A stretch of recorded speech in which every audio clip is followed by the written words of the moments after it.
Assalamualaikum warahmatullahi wabarakatuh. Kami dari kelompok 1 yang beranggotakan saya, Musita Putri Eviana, NIM 408, Tiara Fatmawati 394, Muhammad Nabhana Tabiil Huda 396, dan Daha Iza Adiarta 400. Di sini kami akan mempresentasikan materi mengenai pendekatan klasik. A. Ekonomi politik dalam tradisi klasik. Aliran klasik dari ekonomi politik terbagi menjadi dua bagian. Pertama, mengenai argumen tentang pasar yang mengatur dirinya sendiri, dan yang kedua mengenai teori nilai dan distribusi. Bagian yang pertama membahas tentang sifat dari sistem pasar dan hubungan antara pasar dengan negara. Bagian yang kedua membahas tentang produksi dan penggunaan surplus ekonomi. Bagian yang kedua lebih banyak mengambil dari kontribusi-kontribusi terbaru di masa modern yang masih menggunakan pendekatan klasik.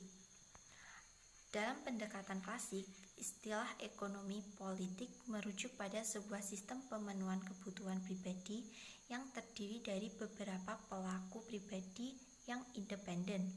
Selama era klasik, dari ilmu ekonomi politik ada beberapa istilah yang berbeda maknanya, namun masih terkait satu sama lain yang digunakan untuk menyebut sistem pemenuhan kebutuhan ini. Istilah tersebut antara lain masyarakat sipil, civil society, ekonomi pasar, market ekonomi, masyarakat bourgeois, bourgeois society, kapitalisme, dan masih banyak lagi. Semua istilah itu sama-sama merujuk pada pola masyarakat di mana sistem ekonominya menjadi lebih menonjol daripada sistem politiknya. Selanjutnya adalah masyarakat sipil.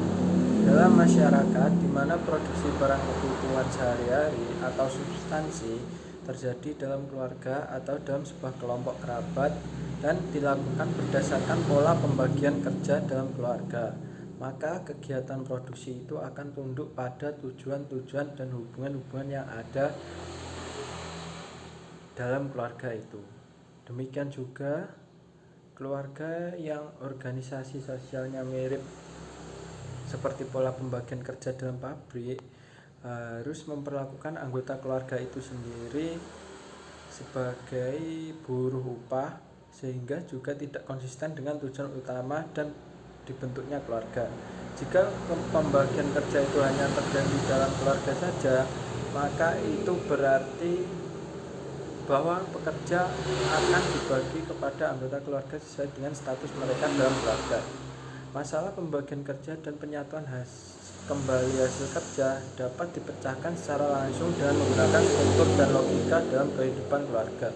Ketika kegiatan ekonomi harus dipisahkan dari keluarga atau dipisahkan dari semua institusi sosial yang lain, maka harus diadakan metode untuk melakukan pembagian kerja yang penyatuan kembali hasil kerja ini.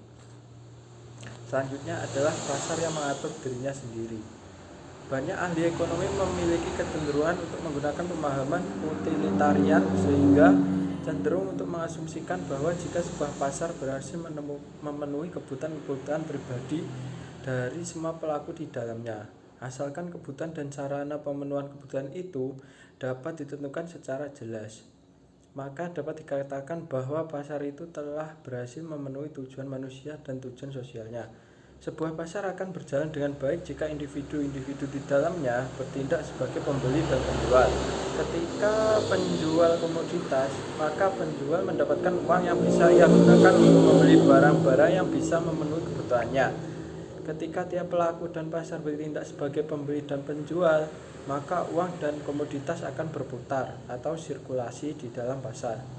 Pasar berfungsi sekedar untuk memfasilitasi pertukaran hak kepemilikan agar sesuai dengan keinginan dari para pemilik properti yang menjadi pelaku pasar. Dengan kata lain, pasar adalah mekanisme sosial yang berfungsi untuk menjamin bahwa keperluan pribadi dapat terpenuhi. Selanjutnya, kepentingan pribadi dan kepentingan publik.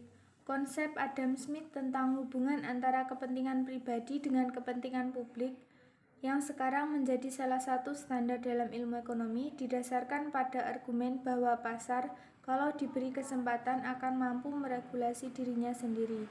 Titik tumpu dari argumen Smith adalah asumsi bahwa kekayaan masyarakat selalu termanfaat secara penuh. Komposisi dari investasi memiliki dua masalah yang saling terkait, yaitu kemampuan dari kapital itu untuk memenuhi kebutuhan dan profitabilitas dari kapital itu.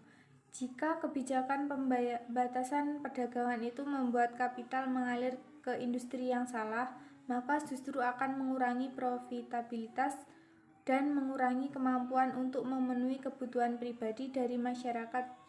Smith menyajikan ide ini secara ringkas sebagai berikut. Regulasi terhadap perdagangan tidak bisa meningkatkan kuantitas dari kegiatan industri dalam sebuah masyarakat secara melebihi kemampuan dari kapital dalam masyarakat itu sendiri. Bagi Smith, laba merupakan ukuran dari beberapa keuntungan yang bisa didapatkan seorang individu dari berbagai alternatif investasi kapital. Sebuah masyarakat memiliki kapital dan tenaga kerja dalam jumlah yang tertentu, di mana besarnya porsi kapital dan tenaga kerja yang diberikan terhadap berbagai industri yang ada dalam masyarakat akan tergantung pada profitabilitas, karena profitabilitas mengukur kontribusi dari tiap-tiap industri terhadap pendapatan masyarakat dan pertumbuhan dari kekayaan masyarakat. Para pemikir ekonomi klasik mengasumsikan bahwa kepentingan publik memiliki hubungan dengan kepentingan pribadi, biarpun keduanya berbeda, yaitu bahwa kepentingan publik adalah untuk menumbuhkan kekayaan masyarakat. Pendekatan klasik menyatakan bahwa cara terbaik untuk mewujudkan kepentingan publik dalam artian ini adalah cara di mana tidak ada intervensi dari kewenangan publik. Selanjutnya yaitu negara dan masyarakat. Berdasarkan kutipan dari Adam Smith, menurut sistem kebebasan alam, pemegang kedaulatan negara atau pemerintah memiliki 3 tugas yang harus dijalankannya. Dan 3 tugas ini sangat penting serta mudah dipahami dengan pikiran awam, yaitu yang pertama, tugas untuk melindungi masyarakat dari kekerasan atau penyerbuan yang dilakukan oleh masyarakat lainnya. Yang kedua, tugas untuk melindungi dengan sedapat mungkin semua anggota dari masyarakat dari keadilan atau penindasan oleh anggota lainnya dalam masyarakat yang sama, atau tugas untuk mengadakan administrasi keadilan yang dapat bekerja secara teliti. Dan yang ketiga adalah tugas untuk membangun fasilitas-fasilitas umum dan mendirikan lembaga-lembaga publik tertentu, di mana individu atau kelompok individu yang tidak banyak jumlahnya tidak akan mungkin tertarik untuk membangun atau mendirikannya karena laba yang bisa didapatkan dari pembangunan atau pendirian fasilitas umum dan lembaga publik tidak akan bisa diambil oleh satu individu atau kelompok kecil individu saja, tetapi akan menguntungkan bagi sebuah masyarakat yang besar. Selanjutnya, nilai dan distribusi. Pembagian kerja dan pertukaran. Pembagian kerja memiliki hubungan yang sangat erat dengan pertukaran. Ketika tidak ada pasar yang bisa menampung sebuah produk, maka tidak ada gunanya bagi seorang individu untuk melakukan spesialisasi dalam berkegiatan seperti yang dituntut oleh pembagian kerja. Dengan kata lain, ketika orang melakukan pembagian kerja, maka ia harus melakukan pertukaran agar bisa mendapatkan kebutuhan-kebutuhan pokok yang tidak dapat dihasilkan sendiri. Posisi dari konsep pembagian kerja di dalam pemahaman dari pendekatan klasik mengenai pertukaran ini mirip seperti posisi dari konsep maksimalisasi keuntungan dalam pendekatan klasik, yaitu keduanya sama-sama digunakan untuk menjelaskan mengapa individu mau ikut terlibat dalam lingkungan sosial yang lebih besar. Nilai tukar yang digunakan antara beberapa individu yang sama berusaha memaksimalkan kegunaan akan tergantung pada apa pilihan mereka dan apa yang mereka miliki.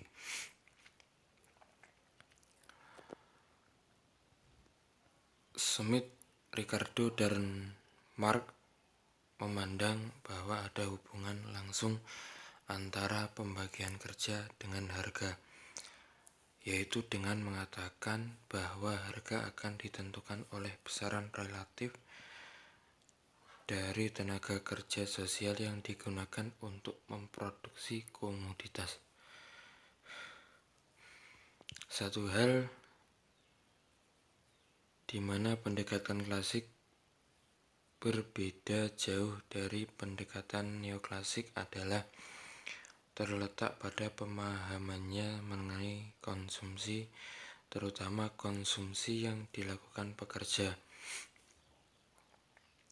Penerapan pendekatan klasik untuk menentukan besarnya upah menghasilkan pandangan bahwa harga dari tenaga kerja ditentukan oleh biaya produksi dengan alasan bahwa dari produk yang menggunakan tenaga kerja sebagai input harus dapat ditentukan lewat aturan-aturan teknisi. Dari transformasi input menjadi output namun menimbulkan masalah karena bisa jadi upah yang ditentukan berdasarkan biaya produksi itu tidak cukup untuk memenuhi kebutuhan hidup pekerja.